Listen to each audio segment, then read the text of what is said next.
Hello student, welcome to I science. आज के मेरे वीडियो में मैं जो क्वेश्चन आपके लिए लाया हूं एमएससीटी का, वो 2023 का है। चैप्टर है ग्रेविटेशन, टॉपिक है ग्रेविटेशनल पोटेंशियल एनर्जी। चलिए मैं क्वेश्चन रीड करता हूं आपके लिए। द रेशियो ऑफ एनर्जी, अब ये एनर्जी पे या पूरा स्ट्रेस है, पूरा इस क्वेश्चन एनर्जी पे क्यों स्ट्रेस है। The ratio of energy required to raise a satellite to a height h above the earth's surface to that required to put it into the orbit at the same height is। हो सकता है थोड़ा समझने में तकलीफ हो, मैं समझाता हूं क्या है। ये आपका अर्थ है, ठीक, ये आपका अर्थ है। यहाँ पे एक सैटेलाइट है, सब सैटेलाइट। ये सैटेलाइट को यहां से ऊपर लेके जाना है, ठीक है, किधर तक, हाइट x तक ऊपर ले जाना है। ये पहला क्वेश्चन है। देखिए द रेशियो ऑफ, रेशियो को बाद में देखते हैं, इसको देखिए। एनर्जी रिक्वायर्ड, अरे इस पे ध्यान दिए। Energy required to raise a satellite to height h above the earth, ये पहला पार्ट है। मतलब सैटेलाइट अर्थ के सरफेस पे है, उसको हाइट h तक लेके जाना है, कितनी एनर्जी लगेगी, ये पहला पार्ट है। फर्स्ट पार्ट में लिखता हूं। फर्स्ट पार्ट है energy required to raise satellite to a height h, ठीक है। दूसरी कौन सी, टू दैट रिक्वायर्ड, मतलब एनर्जी। अब ये सेकंड पार्ट है, ध्यान दीजिए, सेकंड पार्ट है required to put it in the orbit at the same height. अब यहाँ पे ले गए ना, अब आपको इसको ऑर्बिट में डालना है कि वो अर्थ के गोल घूमे, ऐसे गोल मतलब अर्थ की ऑर्बिट में, अर्थ की ऑर्बिट को घुमाने का। तो उस समय कितनी एनर्जी मिलेगी, तो सेकंड पार्ट है। Second part is energy required to put in the orbit.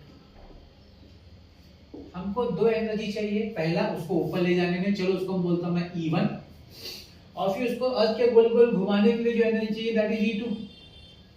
अब क्या, अब आप फर्स्ट पार्ट पढ़ो, उसका दोनों का क्या चाहिए, उसको रेशियो चाहिए। मतलब क्वेश्चन में चाहिए कि भाई E1 अपॉन E2 निकालो, find out E1 upon E2। I hope आपको क्वेश्चन समझ में आ गया, ठीक है।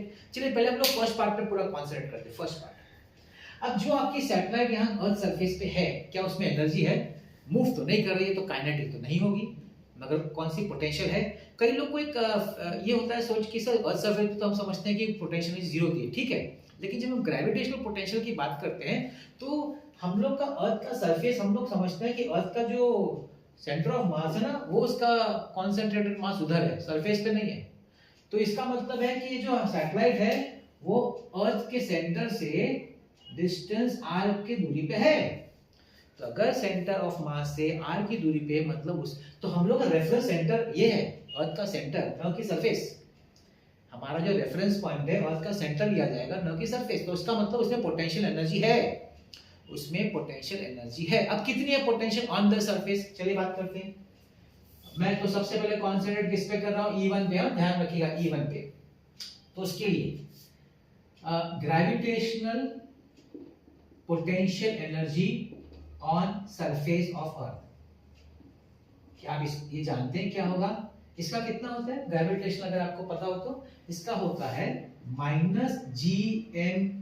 Upon capital R। G तो आप जानते हैं यूनिवर्सल ग्रेविटेशन कांस्टेंट है, कैपिटल M है mass of the earth, small m है mass of the satellite, and R is the distance of the satellite from the centre of the earth. अब आपको मालूम है ना माइनस साइन क्यू है, I hope आपको पता होगा माइनस साइन क्यू है। क्योंकि देखिए ग्रेविटेशनल क्या होता है, ग्रेविटेशनल एनर्जी बॉडी में कब स्टोर होती है, जब आपको वर्क करेंगे अगेंस्ट अ कंजर्वेटिव फोर्स या अगेंस्ट अ फोर्स। यहाँ पे work is done against the gravitational force of the अर्थ, और वही स्टोर होता है ना in the form of potential energy, जिसको हम ग्रेविटेशनल, क्योंकि यहाँ पे ग्रेविटी तो ग्रेविटेशनल बोलेंगे। तो since work is done against gravity, इसीलिए उसको हम नेगेटिव साइन। कई लोग का मानना यह है कि नेगेटिव साइन इसलिए भी दिखाया जाता है क्योंकि अट्रैक्टिव फोर्स है, अर्थ और मास के बीच में जो फोर्स है वो अट्रैक्टिव फोर्स है। तो अट्रैक्टिव फोर्स दिखाने के लिए भी हम नेगेटिव साइन यूज कर सकते हैं, ये भी एक तरीका है उस चीज को बताने के लिए। तो आपको उसको जैसे भी लेना आप ले सकते हैं। तो ये है gravitation on the surface of the earth.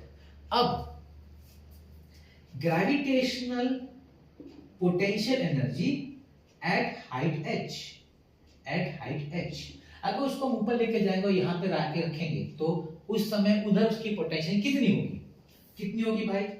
Changes क्या हो जाएगा? माइनस जी एम अपॉन, अब ये आर नहीं होगा, देखिए आर है प्लस एच ना, तो टोटल कितना हो जाएगा? ये हो जाएगा आर प्लस एच।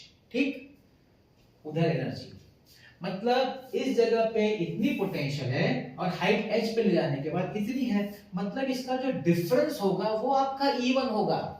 E1 क्या बता रहा है? E1 क्या पूछ रहा है या पूछने की कोशिश कर रहा है कि यहां से सरफेस से हाइट एच तक ले जाने में कितनी एनर्जी लगेगी? तो उतनी एनर्जी लगेगी जितनी इसकी डिफरेंस है। तो E1 जो होगा आपकी हाइट एच पे कितनी है? Minus G M upon R plus H minus G M upon R, ये लगेगा डिफरेंस। तो माइनस जी एम कॉमन है, पहले मैं चलो सिंप्लीफाई करता हूं, ये माइनस माइनस प्लस हो जाएगा जी एम अपॉन आर। तो इसमें से देखिए जी एम बस ये कॉमन निकलेगा, 1 अपॉन आर जो पॉजिटिव है मैं उसको पहले लेता हूं और minus 1 upon R plus H उसको बाद में ले लेता हूं। तो G M cross multiply R plus H minus R upon R into R plus H, cancel हो गया। G M H upon R into R plus H, ये मुझे मिला मेरा E1। क्या E1 है? E1 मुझे बता रहा है कि कितनी एनर्जी लगेगी एक सैटेलाइट को अर्थ के सरफेस से हाइट एच तक ले जाने में, इतनी एनर्जी लगेगी, जो कि पोटेंशियल है क्योंकि अभी सैटेलाइट को हमने मूव करना शुरू नहीं किया। ये हमारा E1 है। अब हम बात करेंगे E2 की। E2 क्या बोलता है? E2 बोलता है इसको घुमाने का भाई। अब इसको घुमाने का है तो हाइट h पे घुमाना है, हाइट h पे घुमाना है तो हाइट h पे ऑलरेडी उसके पास पोटेंशियल तो है, ये वाला पोटेंशियल तो है, प्लस मूव कराएंगे तो काइनेटिक भी होगा, है कि नहीं? अब काइनेटिक की पोटेंशियल तो आपके सामने है, उसमें कोई प्रॉब्लम नहीं है। अब हम लोग बात करते हैं काइनेटिक। अब काइनेटिक का क्या है? अब जानते होंगे काइनेटिक एनर्जी का। काइनेटिक एनर्जी का फॉर्मूला होता है half M V square, half M, अभी v आप जानते होंगे सैटेलाइट को घुमाने के लिए क्रिटिकल वेलोसिटी लगता है, क्रिटिकल स्पीड या ऑर्बिटल वेलोसिटी, उसका फॉर्मूला क्या है? Root of gm upon r। तो इसको हम लिखेंगे root of gm upon r, मतलब ये टोटल डिस्टेंस है ना, that is r plus h the whole square. तो half m gm upon r plus h, ये हमारी काइनेटिक एनर्जी है, ठीक है, और ये हमारी पोटेंशियल एनर्जी है। तो हमारा जो टोटल होगा, टोटल इसको ऐड करके आएगा, तो that is E2 will be equal to kinetic energy plus potential energy. Kinetic energy है GMM upon 2 times R plus H minus, क्योंकि माइनस है, GMM upon R plus H, ये हमारा टोटल एनर्जी है एट अ हाइट H। अभी देखिए इसमें common क्या रहता है? GMM upon R plus H common है, हाफ माइनस 1, हाफ माइनस 1 मतलब माइनस हाफ होता है। अब इसको से minus GMM upon 2 times R plus H, ये एनर्जी वहां लगती है, इसको बाइंडिंग एनर्जी भी लोग बोलते हैं। बहुत बार नेगेटिव साइन, वापस नेगेटिव साइन क्यों आया? क्योंकि ये एनर्जी से वो बाउंड है, कौन? सैटेलाइट विद द अर्थ, अर्थ के साथ वो बाउंड है विद दिस एनर्जी, मतलब आपको इतनी एनर्जी उसको देनी पड़ेगी, तो जो एनर्जी देनी पड़ेगी वो प्लस में देनी पड़ेगी जिससे वो गोल गोल घूम सके। तो इनफैक्ट हम इसको पॉजिटिव ले लेंगे, तो E2 को हम लोग पॉजिटिव ले लेंगे, मतलब उसकी एनर्जी देनी पड़ेगी। माइनस साइन तो सिर्फ यही बताता है कि वो अट्रैक्टिव है, इसलिए नेगेटिव साइन है, तो हम उसको ले लेंगे GMM upon 2 times R plus H। तो क्या मुझे E1 और E2 मिल गया? हाँ मिल गया भाई, E1 E2 दोनों मिल गया। अब मुझे क्या फाइंड करना? मुझे तो उसका रेशियो फाइंड करना है। चलिए E1 अपॉन E2, तो E1 हमारा कहां पे? इधर है, सॉरी यहां पे है, GMM into H upon R into R plus H divided by GMM upon 2 times R plus H। भाई क्या क्या कैंसिल हुआ? GMM कैंसिल हो गया, R plus H क्या 2 पर चला जाएगा, H के साथ मल्टीप्लाई 2H upon R। ये है रेशियो 2H upon R। किधर है? Option A. ये रेशियो क्या बता रहा है? रेशियो बता रहा है, देखिए आपको सैटेलाइट को अर्थ की सरफेस से हाइट h तक ले जाने में जो एनर्जी लगेगी वो E1 है। वो कितनी है? वो इतनी। अच्छा, एक बार पहुंच गए सैटेलाइट, अब उसको गोल घुमाना है ऑर्बिटल में, उसके लिए जो एनर्जी लगेगी वो काइनेटिक प्लस पोटेंशियल, वो इतनी लगेगी। तो बोला उन दोनों का रेशियो निकालो, उन दोनों एनर्जी का रेशियो निकालो, उन दोनों एनर्जी का रेशियो निकाला तो हमको आ गया इस तरीके से सम सॉल्व हो गया। फॉर्मूला आना चाहिए, कंसेप्ट आना चाहिए, कुछ नहीं है फिजिक्स में। वापस वही जो हर बार बोलता हूँ, 2 काम करिएगा बस, यही मेरा आपसे रिक्वेस्ट है या फिर एडवाइस है, जो भी आप समझिए। पहला, फॉर्मूला बुक बनाइए, जो जो चैप्टर आपका होता जाए फॉर्मूला बुक तुरंत बनाइए, और खुद के हैंडराइटिंग से, आप कहीं से देख के पूछ के टेक्स्ट बुक से या किसी कहीं से देख भी सकते हैं ऐसा, लेकिन फॉर्मूला बुक खुद लिखिए अपने हाथों से। हर टर्म का जो आप लिखते हैं उसको मतलब समझिए, क्या रिप्रेजेंट करता है, पहला काम। दूसरा काम, पहली टाइम जब आप प्रैक्टिस करें तो आप नॉर्मल पूरा चैप्टर का टॉपिक वाइज प्रैक्टिस करें, लेकिन जब सेकेंड थर्ड प्रैक्टिस करें ना तो टॉपिक वाइज लाइन से मत करिए, रैंडम क्वेश्चन उठाइए अलग अलग चैप्टर से जो जो आपका हो गया है, और फॉर्मूला बुक सामने रखिए जो आपने बनाया है।